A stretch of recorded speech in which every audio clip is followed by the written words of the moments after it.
Hi friends, good afternoon. आपका फिर से स्वागत है। आज हमारे सामने 22 साल के रजत हैं जो कि हकलाते हैं, जो कि एक तीसरा के साथ काम तीसरा हकलाने वाले लोगों का समूह जो दूसरे हकलाने वाले लोगों की बिल्कुल फ्री ऑफ कॉस्ट में हेल्प कर रही है। द इंडियन स्टैम्पिंग एसोसिएशन, वहाँ से एक मेंबर है रजत, वो हमसे जुड़े हुए हैं।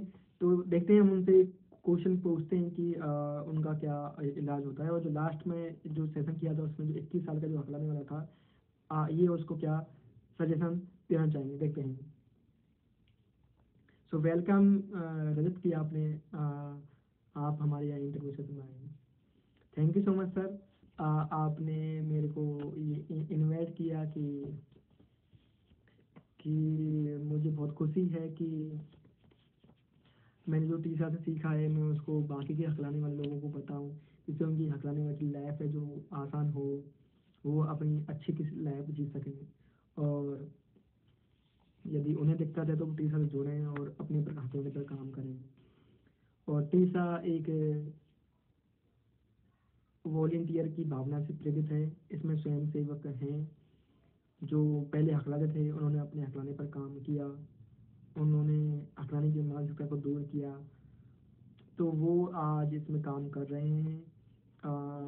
तो मैं आपके इस मंच से एक रिक्वेस्ट करना चाहूँगा कि जो भी हकलाने वाले हों उसमें काम करें अपने हकलाने पर, बट उनके अंदर कहीं ना कहीं एक कोने में, उनके मन के एक इंसान के नाते एक कोने में ये होना चाहिए कि जब हमने तीसरा से कुछ लिया है या हमें लगा है कि हमारी तीसरा से वाकई में हेल्प हुई है, तो हमें वॉलंटियर भी देना चाहिए, हमें कुछ वॉलंटियर करना चाहिए। जैसे भी हम जिस भी तरीके से हम तीसरा की हेल्प कर पाएँ, हमें वो हेल्प करनी चाहिए। Thank you so much sir. जरूर रजत, हम आपकी बात को आगे लोगों तक पहुंचाएंगे। आपका बहुत बहुत धन्यवाद। सो रजत, मेरा क्वेश्चन है कि ये जो आप ये बताइए कि जो हकलाना ये क्या होता है, मतलब ये एक्चुअली सर मैं शॉर्टली में आपको ये बताना चाहूँगा कि हकलाना जो होता है बेसिकली ये जेनेटिक से स्टार्ट होता है। क- कहीं ना कहीं हकलाने के पीछे जो कारण होता है वो आ, हमारे कुछ जीन्स या कुछ प्रोटीन ऐसी होती हैं जो सामान्य जो व्यक्ति होते हैं वो उनमें उनका ट्रांसफर हो जाता है और हमें नहीं हो पाता है, तो उसके कारण हमारे अंदर हकलाहट होती है। तो बेसिकली जो मूल जो कारण है वो न्यूरोलॉजिकल है।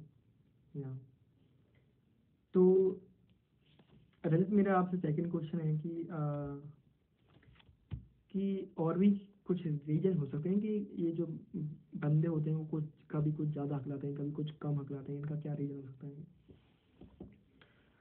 जी सर, आप बिल्कुल सही बोलते हैं। कभी कुछ बंदे ज़्यादा हकलाते हैं, कभी कुछ बंदे कम हकलाने लग जाते हैं। ये ज़्यादा कम होता रहता है। आमतौर पर मैंने जो मेन कारण था वो तो वही था, बट क्या होता है इसमें काफ़ी ज़्यादा रोल साइकोलॉजिकल भी होता है। साइकोलॉजिकल वो कैसे डेवलप होता है, वो हमारे सर एनवायरनमेंट से डेवलप होता है। हमारी फैमिली कैसी है, हमारी फैमिली के जो हम हकला रहे हैं तो सपोर्टर है या नहीं है। बोल रही है, तुम फिर से हकला गए, मैंने तुम्हें बोला था आराम से बोलो, तुम बोल नहीं रहे। उन्होंने डांट दिया। अब उनके मन में और बैठ गई यार, अब इनके सामने तो हकलाना ही नहीं है भैया, यदि इन व्यक्ति के सामने हकला गए ना तो ये फिर से मेरे को बोलेंगे यार, फिर से मेरे को ये कुछ ना कुछ बोल देंगे। तो इससे इससे वो हकलाने वाला इरिटेट होता है और हकलाने को छिपाने की वो कोशिश करता है। वो सोचता है कि यार हकलाना बहुत जुर्म है, हमें नहीं हकलाना चाहिए, तो फिर वो हकलाने के अलग अलग तरकीबें खोजता रहता है। बट वो कभी कभी मौके पर काम कर भी जाती हैं, कभी कभी नहीं भी करती हैं, इसलिए काम ज़्यादा होता रहता है। और ये हकलाना, ये सही बात है, कभी कम हो सकता है, कभी ज़्यादा हो सकता है, बट ये है कि इसकी लॉन्ग टाइम तक प्रैक्टिस करते रहें और हमारे अंदर हम ये ट्रैक करते रहें कि कहाँ पर सुधार, कहाँ हम अच्छा कर रहे हैं, कहाँ भी और इम्प्रूवमेंट किया जा सकता है। यदि हम उसको मेजर करते करते जाएं और लगभग 1 साल तक डेडिकेटेडली पर डे प्रैक्टिस करते रहें, 1-2 साल तक, तो हम अपने हकलाने को काफ़ी अच्छे से मैनेज कर सकते हैं। फिर भी ये कोई दावा नहीं है 100% कि आप बिल्कुल हो जाओगे बिल्कुल परफेक्ट, आप कभी नहीं हकलाओगे। सो ये आपके ऊपर ये डिपेंड करता है कि आप कितनी हद तक हकलाने को मैनेज कर सकते हैं। Thank you so much sir. Thank you so much Rajat की, आपने इनका आंसर दिया। तो फिर इसका इलाज क्या है रजत? हाँ, इसका इलाज हम जानना चाहें तो सर इसका इलाज वही है कि डेली प्रैक्टिस विद हमें अवेयरनेस होनी चाहिए। अवेयरनेस के रूप में मैं ये बोलना चाहूँ कि जो टीचर है आपको उसके जुड़कर काफ़ी सीरियस चीज़ों में पार्ट लेना चाहिए। स्वयं सहायता समूह की मीटिंग हो गई, नहीं है तो फिर आप इसका इनिशिएटिव लेके आप स्टार्ट कर दो। आप हर संडे को जाओ, फिर धीरे धीरे करके आप उसमें जो फोटो ली जो इसको डाल दो। फिर जो आपने न्यू एस स्टार्ट किया तो लोग आपको अप्रिशिएट करेंगे। तीसरा में एक सपोर्टिव माहौल है, फैमिली भरा माहौल, फैमिलियर। तो जो न्यू एस होती हैं जो अभी ग्रो कर रहा है तो उसको ज़्यादा पुश किया जाता है, क्योंकि यदि हम उसको पुश नहीं करेंगे तो वो बेचारा जो पेड़ अभी उ- उगने वाला है तो उसको पानी नहीं दिया तो वो टूट जाएगा, तो इसलिए उसको अच्छा दिया जाता है। तो उसको पुश किया जाता है। आप move course, open move course join कर सकते हैं। उसमें 21 कोर टास्क होते हैं, तो उससे आपको हकलाने के बारे में और जानकारी मिलेगी। आपको क्या चीज़ें करनी हैं जिससे आपकी हेल्प हो सकती है, तो आप उसे कर सकते हैं। इसके अलावा आप अदर एक्टिविटी में भी पार्ट लें। लॉन्च मीटिंग हो रही है, आप उसमें पार्ट ले सकते हैं। नेशनल कॉन्फ्रेंस होती है, एक साल में एक बार, उसमें पार्ट ले सकते हैं। कम्युनिकेशन वर्कशॉप होती है, वो भी एक साल में होती रहती हैं, तो आप उसमें भी पार्ट ले सकते हैं। इससे ओवरऑल आपको हकलाने के बारे में जानकारी मिलेगी। आपको क्या काम करना है, आपकी हकलाहट का लेवल क्या है, आपको किस प्रकार से अपनी हकलाहट पर काम करना है, उस पर आपको जानने का मौका मिलेगा। Thank you. थैंक यू रजत। आपने अपने सजेशन से, अपने जो विचार थे आपने हमारे समक्ष रखे। Thank you so much.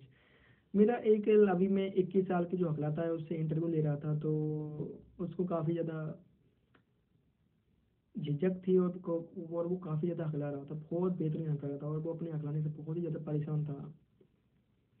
वो टीचर के सामने नहीं बोलते, कॉलेज में नहीं बोलते, उनके फ्रेंड नहीं है, कॉलेज के प्रोफेसर से बात करने की मौका आई तो वो कम बोलते हैं। वो हकलाने ने, ऐसा भी देखा गया है कि हकलाने ने कहीं ना कहीं उनको शर्मीला ब- बना दिया है, या वो हो गए हैं। वो अब उनको लोगों के सामने बोलना ही अच्छा ही नहीं लगता। अकेले रहना वो ज़्यादा पसंद करते हैं और वो सुसाइडल थॉट्स की ओर जा रहे हैं। आप उनको क्या एडवाइस देना चाहेंगे?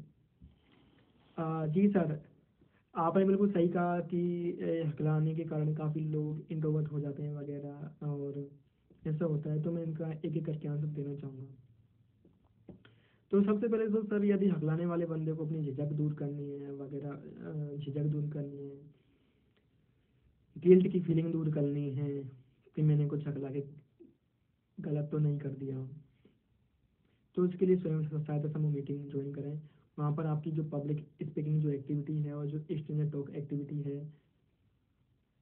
आप उस पर काम करके अपने आप पर काम कर सकते हैं। सबसे पहले टीचर में कुछ मूव कोर्स कीजिए, उससे आपको टेक्निक्स के बारे में मालूम चलेगा। आप अकेले में उनकी प्रैक्टिस कीजिए। स्वयं सहायता समूह में जाइए। वहाँ के जो कोऑर्डिनेटर होते हैं या होस्ट होते हैं, वो जानते हैं इन चीज़ों के बारे में, तो आप उनसे एडवाइस लीजिए। एसएचजी मीटिंग के अलावा मूव कोर्स में जो टीचर है उनसे एडवाइस लीजिए। जो सीनियर जो टीसा में सीनियर मेंबर हैं या जो अपनी हकलाहट पर काम कर रहे हैं, यानी कि अपनी उनकी जो हकलाने की जो मानसिकता है वो काफ़ी हद तक ठीक हो गई है, मतलब उनमें कोई गिल्ट नहीं है, वो जहाँ पे भी आना चाहते हैं वो वहाँ पे बोल देते हैं, चाहे हकला के ही बोलें। अपनी बात को कॉन्फिडेंस के साथ रख रहे हैं, चाहे वो जो भी काम कर रहे हैं। तो आप उनसे बात कर सकते हो जिनसे आपको लगे कि हाँ इनमें कुछ नॉलेज है। तो आप काफ़ी सारे मेंबर से आप हेल्प ले सकते हैं। और आप लॉन्च मीटिंग में जाइए, वहाँ पर जो जरूर उसको अटेंड करना चाहिए। वहाँ पर जो भी होस्ट हैं वो एक सोच समझ कर लिए और एक टाइम पीरियड के बाद ही वहाँ पर आते हैं, तो आप उनसे भी हेल्प ले सकते हैं। आप उनके आप उनके जो टेलीग्राम अकाउंट पर एक मैसेज डाल दें या ऑडियो फॉर्मेट डाल दें कि सच में मेरे को ये दिक्कत है, इसका क्या सोल्यूशन हो सकता है, क्या सोल्यूशन नहीं हो सकता है। वही काफ़ी बार क्या होता है कि अमूमन जब उनको कॉल वगैरह करते हैं तो उस टाइम पर वो अवेलेबल है नहीं है, बट अल्टीमेटली जो गोल है वो ये है कि हमारी जो प्रॉब्लम है उनका सोल्यूशन निकले। तो ऐसा आई थिंक कि कोई भी मेम्बर नहीं है टीसा के अंदर कि हम उससे यदि हेल्प मांगें ये मैसेज के रूप में या ऑडियो के फॉर्म में, तो वो रिप्लाई ना दे। यदि हम उसका 24 आवर तक भी वेट करते हैं तो सामने वाला एक रिप्लाई दे ही देता है, बट ऐसा नहीं हुआ कि आपके सवाल का जवाब ना मिले। तो और जो टीचर के सामने पहले उसको एसएचजी मीटिंग में प्रैक्टिस करनी चाहिए, अपनी प्रैक्टिस में वेरिएबिलिटी लानी चाहिए अलग अलग तरह की। स्ट्रेंजर यदि स्ट्रेंजर टॉक कर रहे हैं तो अलग अलग वैरायटी वाले लोगों से साथ प्रैक्टिस करनी चाहिए, 10 साल के, 20 साल के, 30 साल के, 40 साल के, मेल फीमेल, गर्ल, एक फीमेल मेंबर जिनकी एज 40 के समथिंग है, जिनकी मेंबर 20 के समथिंग है, जिनकी मेंबर 30 के संबंधित है। तो इनसे पहले स्टार्ट कर सकते हैं। अलग अलग एक्सपीरियंस देखने को मिलेगा। यदि रिजेक्शन देखने को मिले तो बुरा फील नहीं करना है, माफ़ करके आगे बढ़ना है और आगे की प्रैक्टिस जारी रखनी है हमें। तो इससे वो कॉलेज में भी फिर धीरे धीरे उनको वो बोलना स्टार्ट कर देना चाहिए। अकेले रहने से मेरा मतलब है कि अब तो देखो टी टी टीसा है, यदि और हकलाने वाले को नहीं सुन रहे तो टीएसआई एक ऐसा प्लेटफॉर्म है जो बिल्कुल फ्री ऑफ कॉस्ट में हकलाने वाले लोगों की है हेल्प कर रहा है डेडिकेटली और उनको सुन रहा है।